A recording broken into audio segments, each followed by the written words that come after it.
It is exactly 8 p.m. on our studio clock, and its news are on Spectrum Television.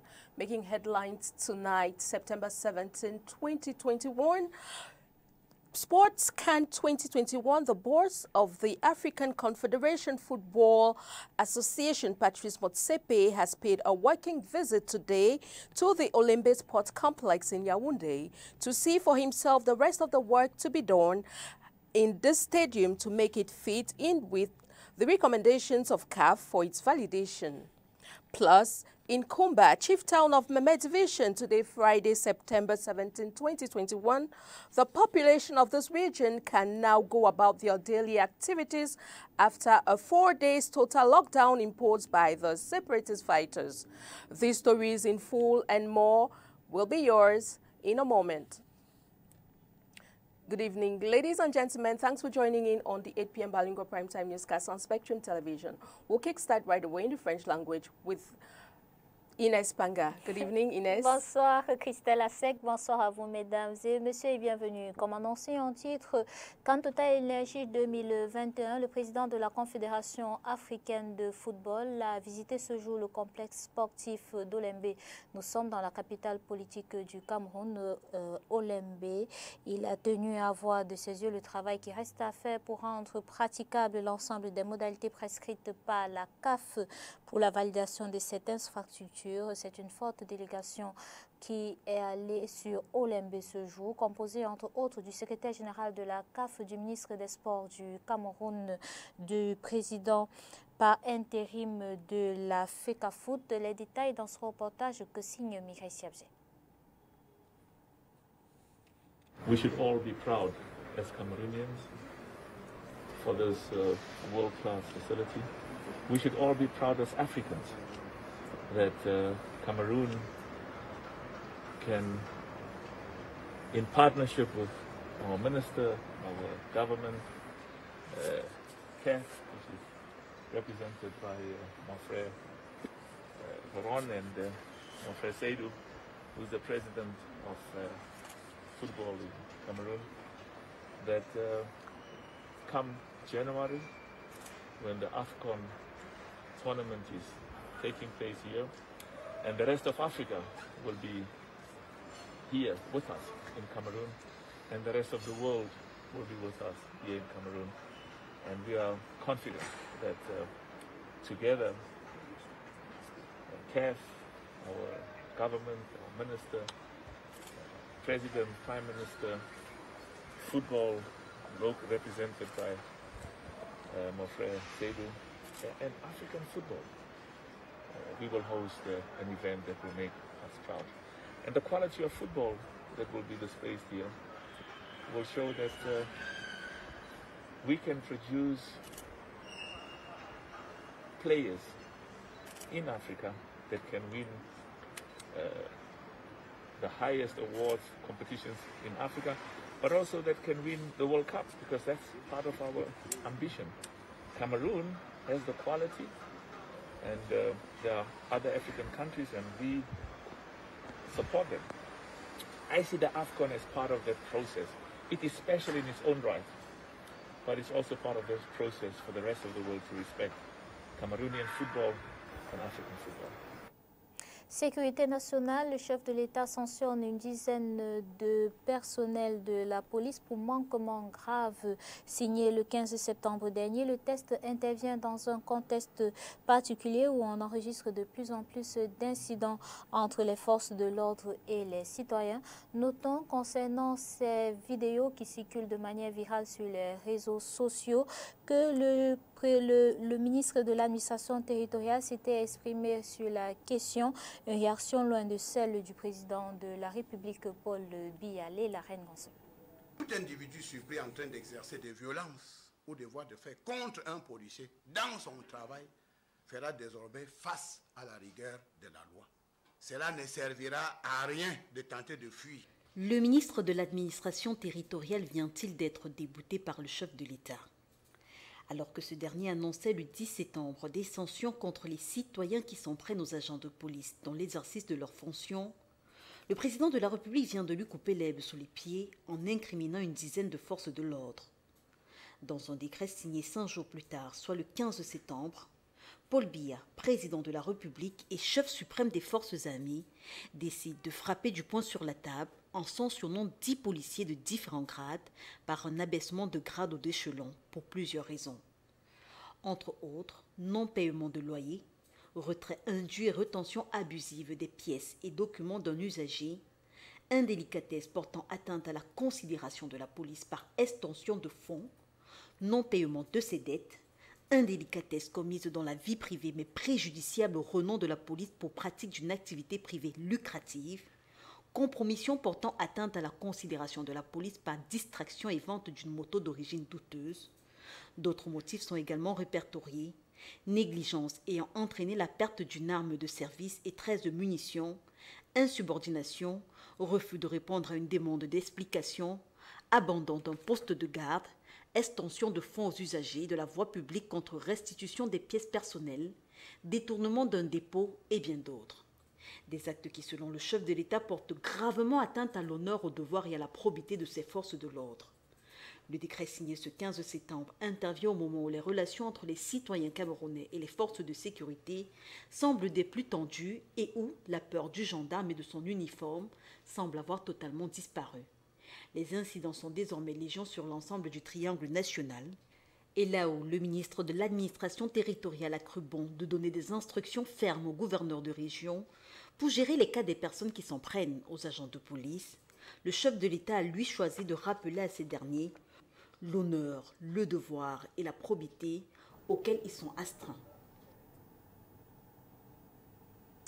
And still in the same light, over 12 Cameroonian defense and security forces have perished in Dop following an attack. Their vehicle transporting over 12 of them was ambushed with an improvised lead explosive. Let's get details in the following report.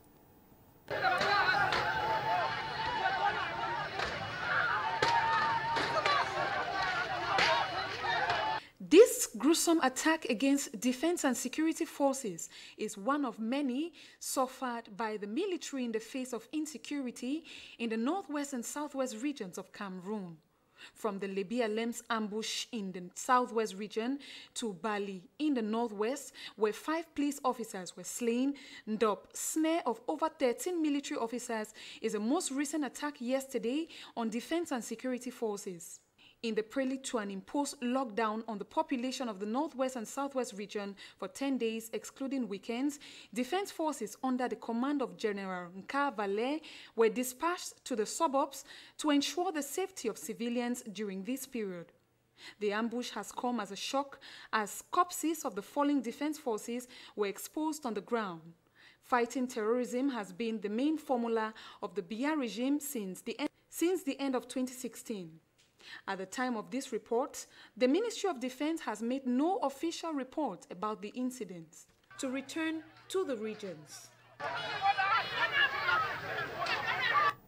And talking about the lockdowns, after 4 days of total lockdown, or better still, ghost town instituted by separatist fighters in the northwest and southwest regions of the country, the population of Kumba, chief town of the Meme division in the southwest region of Cameroon, are partially resuming their activities today, Friday, September 17, 2021. Let's get more details in the following report. After 4 days of respecting the ghost town initiated by separatist fighters, inhabitants of Kumba, chief town of the Meme division, resume activities today, Friday, September 17, 2021. Easy being indoors for 3 days. It hasn't been easy. So we are glad that activities has resumed to normal. Today, people can go about their businesses. We can do our businesses and see that life goes well. You know, it's not easy to sit at home for 3 days without doing anything with a dead town. So today we thank God that the town is now alive and activities have taken off and everything is on course, except for inter-urban transport vehicles that are not plying the road.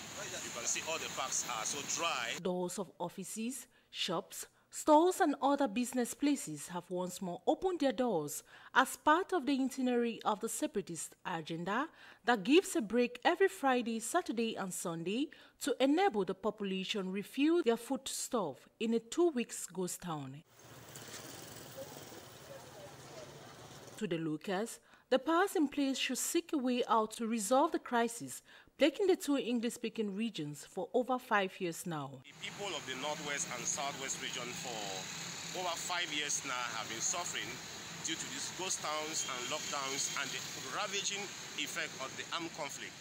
And now these ghost towns and lockdowns are coming to compound to put more pains on the people. I think the belligerents of the war, they need to go to the dialogue table and see how they can resolve this issue for people to live their normal lives. A lot of lives have been lost. Many people have been displaced. People cannot fend for themselves because of the lockdown and ghost town and the armed conflict. So I think we cannot continue in this way. The only way, they say when two elephants are fighting, is the grass that suffers. And the grass here now, we are talking of the civilians, the population are the ones suffering. I think we cannot continue in this way. The government and the separatists, they need to go to the dialogue table and see how they can address this matter for people of the Northwest and Southwest once more to live their normal life as it were before. However, the ghost town instituted by the separatists is set to resume on Monday till October 2nd, 2021. And now we talk education. The Minister of Secondary Education, Pauline Nalova-Lyunga, has today addressed the abuse of admission procedures in secondary schools, especially in Form 1s. She has called authorities of public and private institutions on the importance of being cautious as Douala welcomes almost 60% of internally displaced persons from the Anglophone regions. Josephine Binzi takes us through that story. Due to the flagrant violation of regulations governing the admission of schools, the Minister of Secondary Education, Professor Nalova-Lyunga, is on a working visit to the littoral region to address this cacophony.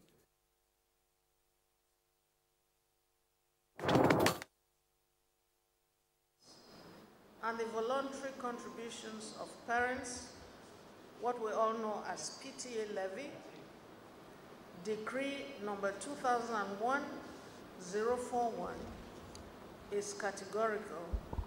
Students seeking admission do not have to pay any other fee.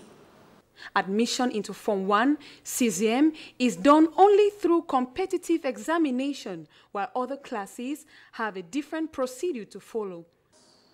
The Standing Committee, created by Ministerial Order number 365-B1-1464, Mineduc, is the only channel for the admission of new students.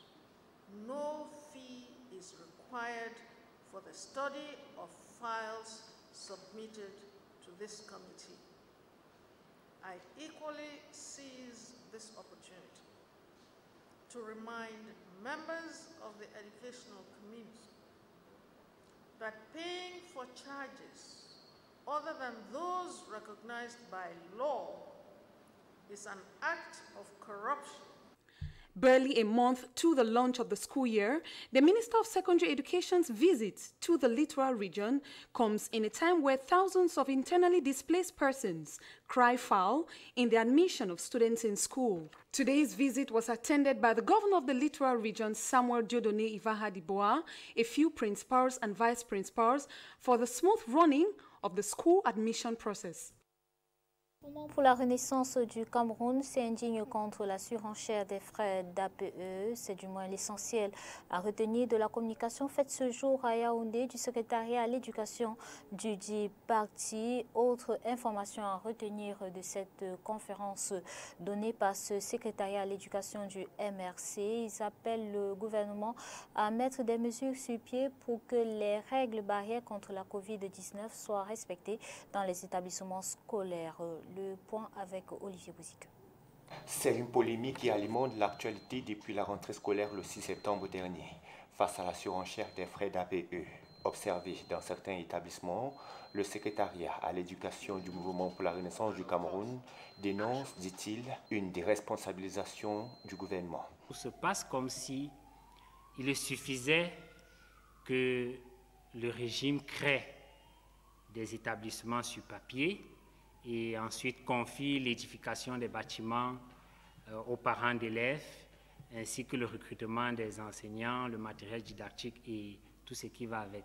Notre conférence vise à interpeller le régime sur cette pratique d'augmentation des frais d'APE qui doivent être normalement volontaires.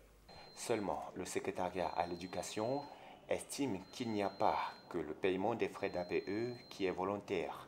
Même l'adhésion à cette association est volontaire, du moins selon la loi. Parce que la loi de 90 sur les associations, sur la liberté d'association, dispose clairement que toute personne est libre d'adhérer ou pas à une association. Alors, nous voulons que les parents comprennent que appartenir à une association n'est pas obligatoire. Ces dénonciations rejoignent plusieurs effectuées auparavant par d'autres mouvements sociaux et politiques, sans susciter le moindre changement. Le MRC entend aller jusqu'au bout de sa démarche. On ne fait pas seulement pour parler, mais nous allons prendre des mesures pour amener le gouvernement de comprendre et changer la situation des parents par rapport au AP. Par ailleurs, le parti de Maurice Kamto appelle les pouvoirs publics à un renforcement urgent des mesures barrières contre le coronavirus au sein des établissements scolaires. And now we talk economy. The World Bank Group on Thursday announced it has decided to discontinue the publication of its doing business rankings of countries after a review of data irregularities in the 2018-2020 report. Details with Catherine Kone. The decision by the World Bank Group to discontinue the publication of its doing business comes after an internal report raised ethical matters regarding the two reports of 2018 and 2020. According to the statement, trust in the research of the World Bank is vital, and the group research informs the actions of policymakers, helps countries make better informed decisions, and allows stakeholders to measure economic and social improvements more accurately, and also has been a valuable tool for private sector, civil society, academia, journalists, and others, broadening understanding of global issues. After analyzing the data irregularities on doing business, the World Bank management paused the next doing business report and initiated a series of reviews and audits of the report and its methodology. Following the review on all the information available to date on doing business, the World Bank Group management decided to discontinue the publication. The statement also noted that the World Bank remains firmly committed to advancing the role of the private sector in development and providing support to governments to design the regulatory environment that support these. Incendie dans un supermarché dans la capitale économique du Cameroun. Il s'agit du magasin d'10 litres de stockage de la société Spark de Bonabéry qui a pris feu ce 17 septembre 2021. Le dit espace du supermarché est situé dans le 4e arrondissement de Douala. Pour l'heure, aucune information sur les causes et les dégâts de cette incendie. À l'étranger, Guinée, des sanctions pour les auteurs du putsch du 5 septembre dernier. Le sommet extraordinaire de la communauté économique des États de l'Afrique de l'Ouest, en abrégé CEDEAO, s'est achevé ce 16 septembre 2021 à Accra, au Ghana. Les 15 chefs d'État membres de la CEDEAO appellent à l'organisation des élections au plus tard dans 6 mois. Orient donc. 6 points ont été énoncés au terme du sommet extraordinaire des chefs d'État membres de la communauté économique des États d'Afrique de l'Ouest. Ceux-ci ont maintenu la suspension de la Guinée de toutes les instances de l'organisation. Réunis à Accra au Ghana, les 15 dirigeants de l'Afrique de l'Ouest ont annoncé des sanctions ciblées contre les putschistes du 5 septembre dernier.